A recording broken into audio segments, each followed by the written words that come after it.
आप ऐसी एक मैजिकल कहानी सुनने जा रहे हैं जिसने करोड़ों लोगों को इंस्पायर किया है। ऊपर से देखने में तो द अल्केमिस्ट एक सिंपल से लड़के की खजाने ढूंढने की कहानी है, बट इसके अंदर एक बहुत डीप मैसेज छुपा हुआ है जो आपकी लाइफ बदल कर रख सकता है। ये कहानी है सैंटियागो की, एक शेपर्ड जो अपनी भेड़ों के साथ सदर्न स्पेन के एंडालुसिया नाम की एक जगह में हरी भरी वादियों से होते हुए तरीफा जा रहा था और उसके दिल में बहुत एक्साइटमेंट था।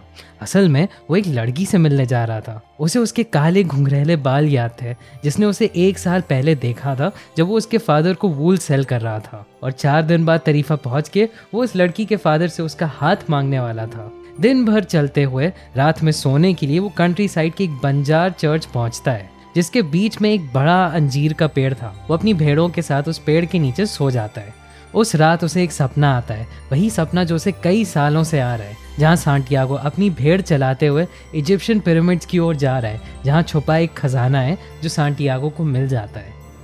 सैंटियागो को लग तो रहा था कि वो जा रहा है एक लड़की से मिलने, पर उसका इस हिडन ट्रेजर का सपना उसे अपनी तरफ खींच रहा था। वो अभी अनजान था कि ये सपना उसे किस अनोखी और अद्भुत यात्रा की तरफ ले जा रहा है जो उसकी जिंदगी हमेशा के लिए बदल देगी। सुबह उठने के बाद सैंटियागो कंफ्यूज था, लेकिन वो तब भी तरीफा के रास्ते पे चलता रहा।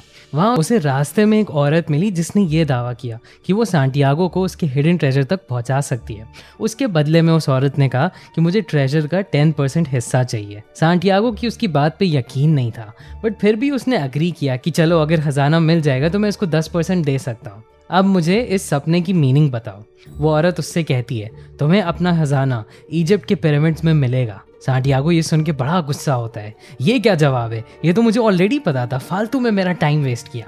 इसके बाद सैंटियागो अपने रास्ते पे और आगे गया, जहाँ उसे एक गरीब सा दिखने वाला आदमी मिलता है जो खुद को कहता है कि वो सालेम का राजा है, किंग मेल्चीजेडेक। सैंटियागो को लगा कि ये बंदा भी पागल है, बट जब उस आदमी ने सैंटियागो के सामने उसके पेरेंट्स के बारे में कुछ प्राइवेट इन्फॉर्मेशन बताई तो सैंटियागो को यकीन होने लगा कि ये बंदा कुछ तो है, शायद ये किंग होगा और शायद ये मुझे अपने खजाने के बारे में बता सकता है। उस किंग ने सैंटियागो से कहा कि मैं तुम्हारा खजाना ढूंढने में मदद करूंगा, जिसके बदले में तुम्हारी 10% शीप्स मुझे चाहिए। सैंटियागो ने उससे पूछा, तुम मेरी मदद कैसे करोगे? उसके बाद उस किंग ने सैंटियागो से पर्सनल लेजेंड का आइडिया शेयर किया।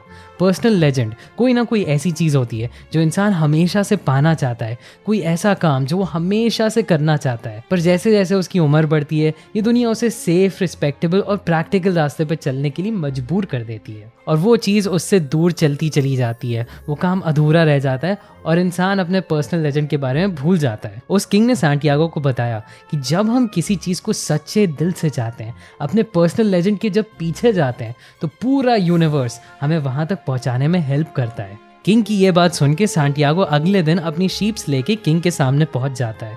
उसने फिर वही बात सैंटियागो से कही, तुम्हारा खजाना इजिप्ट के पिरामिड्स में मिल जाएगा। सैंटियागो को ये बात इंटरेस्टिंग तो लगी, लेकिन तब भी वो थोड़ा निराश हो गया था। उसको लगा शायद इस आदमी ने भी मुझे चकमा दे दिया है। उसने डिसाइड किया कि अब वो किसी को पैसे दे के एडवाइस नहीं लेगा, वो अपने डिसीजंस खुद लेगा। इतना सब होने के बाद सैंटियागो को लगा, ओके, जिस लड़की के पीछे मैं भाग रहा था शायद वो मेरी डेस्टिनी नहीं है, शायद मेरी डेस्टिनी कहीं और है। अपनी सारी भेड़ बकरी बेच के उस हिडन ट्रेजर की तलाश में वो निकल जाता है। उसने एक बोट का टिकट लिया और वो पहुंच गया टांजियर, मोरक्को में। वहाँ पहुँच के तो उसको लगा ये एकदम अलग दुनिया है। यहाँ के लोग बड़े बड़े पाइप से स्मोकिंग कर रहे थे, सारी औरतें कम्प्लीटली कवर्ड थीं और सभी लोग अरबिक में बात कर रहे थे। सैंटियागो एक रेस्टोरेंट में पहुंचा जहाँ पे एक लड़का उसको मिलता है जो उसकी मदर टंग स्पेनिश में बोल रहा था। सैंटियागो उससे बात करने लगा और उसे सब बता दिया उसने अपनी लाइफ की कहानी, और वो लड़का उसका दोस्त बन गया और उसने कहा कि मैं तुम्हें गाइड करूँगा। कुछ ही मिनट के बाद सैंटियागो जब कहीं और देख रहा था, उस लड़के ने उसकी पॉकेट में हाथ डाला और उसका सारा पैसा चुरा के भाग गया। अब सैंटियागो बिना पैसों के साथ एक अनजान शहर में, वहाँ की लैंग्वेज भी नहीं उसे बोलनी आती थी, एकदम अकेला हो गया था। और उसे पता चलता है कि इजिप्ट के पिरामिड्स तक पहुँचने के लिए जितने पैसे उसको चाहिए उसको कमाने में उसे 1 साल लग जाएगा। इस रियलिटी से वो एकदम टूट गया, यूनिवर्स को ब्लेम करने लगा और परेशान सैंटियागो बहुत रोने लगा। हम सभी के साथ कभी ना कभी ये होता है लाइफ में कि हम बहुत सारे एक्साइटमेंट के साथ कोई नई चीज़ शुरू तो करते हैं, लेकिन एकदम से कोई सेटबैक आ जाता है और हमें लगता है कि हम ही पागल हैं, हमें ये काम नहीं करना चाहिए था। बट धीरे धीरे सैंटियागो को रियलाइज होता है कि उसके हाथ में अब कुछ नहीं है।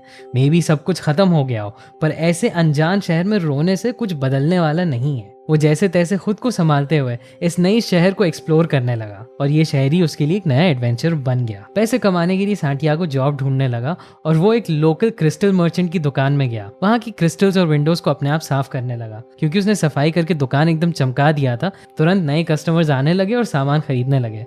शॉप के ओनर ने ये बात नोटिस करी और उसने इमीडिएटली सांटियागो को जॉब पर रख लिया। वहाँ काम करते हुए सांटियागो ने शॉप की सेल्स बढ़ाने के लिए नए नए तरीके निकाले। सबसे पहले तो उसने क्रिस्टल सेल करने के लिए एक डिस्प्ले केस बनाया जिससे शॉप की अच्छी मार्केटिंग होती थी।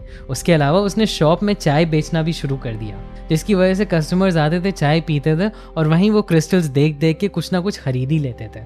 11 महीने बाद सांटियागो के सारे आइडियाज काम करने लगे। उसने उस क्रिस्टल मर्चेंट की हेल्प करके बहुत सारे पैसे कमा लिए और अब उसके पास इतनी सेविंग्स थी कि या तो वो घर वापस जाके और बकरियां खरीद सकता था या फिर वो उन्हीं पैसों से आगे इजिप्ट की तरफ अपनी जर्नी कंटिन्यू कर सकता था। ऐसे ही लाइफ में जब हम भी सफल होते हैं, हमारे पास भी ऑप्शन होता है। पैसे लेके सेफ ऑप्शन के पास जाओ या थोड़ा रिस्क लेके आगे बढ़ो। सांटियागो को अब इतना कॉन्फिडेंस आ गया था कि और कुछ बुरा होगा तो वापस एक सेल्समैन बन के पैसे कमा सकता है और हमेशा वापस घर जा सकता है। पर अगर वो वापस चला गया तो उस क्रिस्टल मर्चेंट की तरह उसके भी सपने मर जाएंगे, जो वो बिल्कुल नहीं चाहता था। इसीलिए उस क्रिस्टल मर्चेंट को अलविदा कहकर वो एक कैरावान में बैठ गया और इजिप्ट के लिए निकल गया।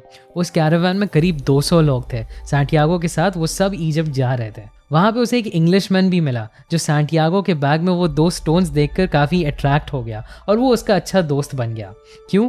वो इंग्लिशमैन कई सालों से अल्केमी साइंस को पढ़ रहा था। वो इजिप्ट के डेजर्ट में एक अरबिक अल्केमिस्ट को ढूंढने जा रहा था। अल्केमिस्ट पुराने ज़माने में एक तरह के साइंटिस्ट को कहते थे जो मैटर को स्टडी करते थे और उसको ट्रांसफॉर्म करने की प्रैक्टिस करते थे। इंग्लिशमैन एक ऐसी अल्केमिस्ट की तलाश में था जिसको कहा जाता था कि वो 200 साल का है।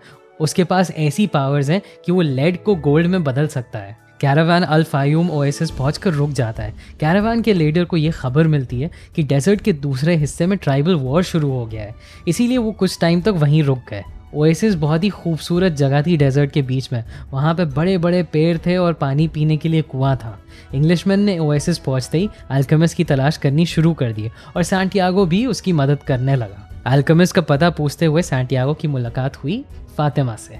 जैसे ही दोनों की एक दूसरे से आंख मिली, उन दोनों को प्यार हो गया। दोनों एक दूसरे को बहुत पसंद करने लगे और लकीली फातिमा को उस अल्केमिस्ट का एड्रेस भी पता था, तो उसने उन लोगों को वहां तक पहुंचा दिया। जैसे ही इंग्लिशमैन अल्केमिस्ट से मिला, उसने पूछा कि यार लेड को सोने में कैसे बदला जाता है। तो अल्केमिस्ट कहता है, तुम खुद 10 साल से अल्केमी की साइंस पढ़ रहे हो, तुमने खुद कभी कोशिश करी है लेड को गोल्ड में बदलने के लिए? जाओ जाके खुद ही ट्राई करो, जो भी तुमने सीखा है उसे यूज करो और सोना बनाओ। इंग्लिशमैन को समझ में आ गया कि उसको अपने किताबी ज्ञान को साइड में रख के एक्चुअली में प्रैक्टिस करनी होगी और वो मेहनत करने लगा। कई साल से वो अपने फियर ऑफ फेलियर की वजह से खुद से ट्राई नहीं कर रहा था और बस एक अल्केमिस्ट की तलाश में घूम रहा था। इस तरह इंग्लिशमैन को उसका अल्केमिस्ट मिल गया और सांटियागो को उसकी फातिमा मिल गई। एक दिन सांटियागो सुनसान डेजर्ट को देख रहा था, तभी 2 बाज को आसमान में लड़ते हुए उसने देखा। ये देखते हुए उसे अचानक एक विजन आता है जहाँ एक बड़ी आदमी ओएसिस पे हमला कर रही है। उसे देख के वो डर जाता है। उसे रियलाइज होता है कि ये बस एक सिंपल खुली आंखों से देखा हुआ सपना नहीं है, बल्कि फ्यूचर का एक विजन है जो यूनिवर्स ने उसे दिखाया है। उसे एक तरह से एक गट फीलिंग हो जाती है कि ये सच है।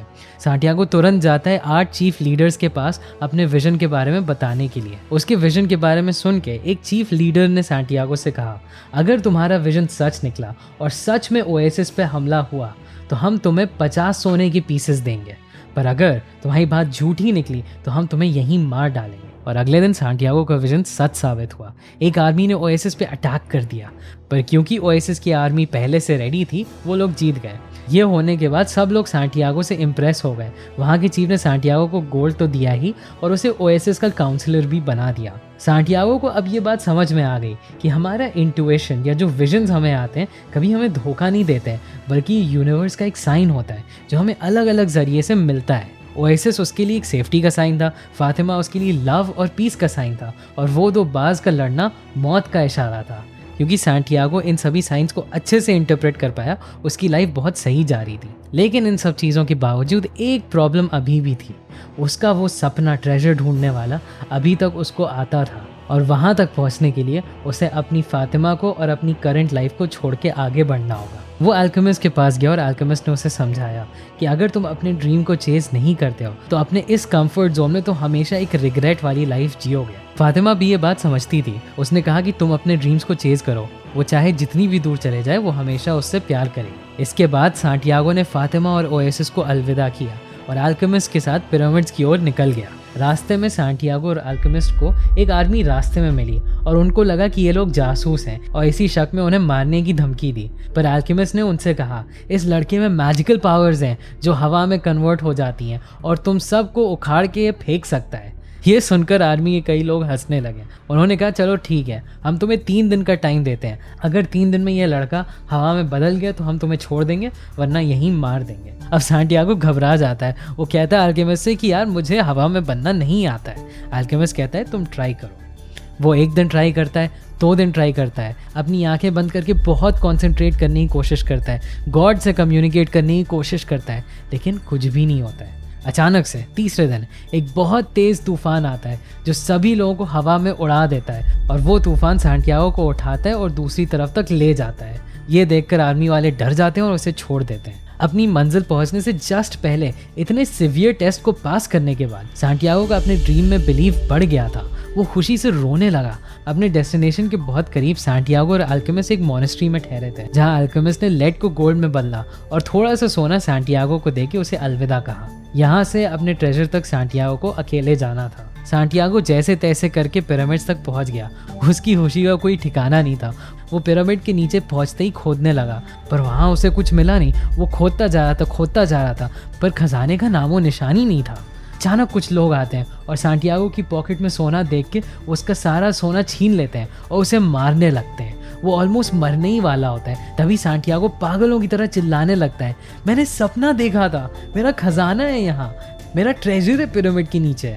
जिसे सुन के उनमें से एक आदमी हंसता है और कहता है, हाँ ऐसे तो मैंने भी एक सपना देखा था कि स्पेन के एक अबैंडन चर्च में एक अंजीर के पेड़ के नीचे एक खजाना है, पर मैं इतना पागल थोड़ी हूँ कि अपने सपने फॉलो करने के लिए इतनी दूर स्पेन जाके खजाना ढूंढूं। सांटियागो को रियलाइज हुआ कि कुछ तो गड़बड़ है। उसको अपने घर, स्पेन के एंडलूसिया की वो वादियाँ, वहाँ की वो बंजर चर्च और अंजीर के पेड़ की याद आने लगी। वो सब कुछ छोड़ के जैसे तैसे करके अपने घर वापस पहुंचा। वहाँ उस अंजीर के पेड़ के नीचे उसने खुदाई करनी शुरू कर दी। थोड़ी देर खुदाई करने के बाद उसे जमीन में गड़ा हुआ एक बक्सा मिलता है जिसके अंदर बहुत सारा सोना और ज्वेल्स होते हैं। सांटियागो को रियलाइज़ होता है कि ये जर्नी उसके लिए बहुत इंपॉर्टेंट थी, सिर्फ यही रियलाइज़ करने के लिए कि जो ट्रेजर वो ढूंढना चाह रहा था वो हमेशा से उसके पास ऑलरेडी था।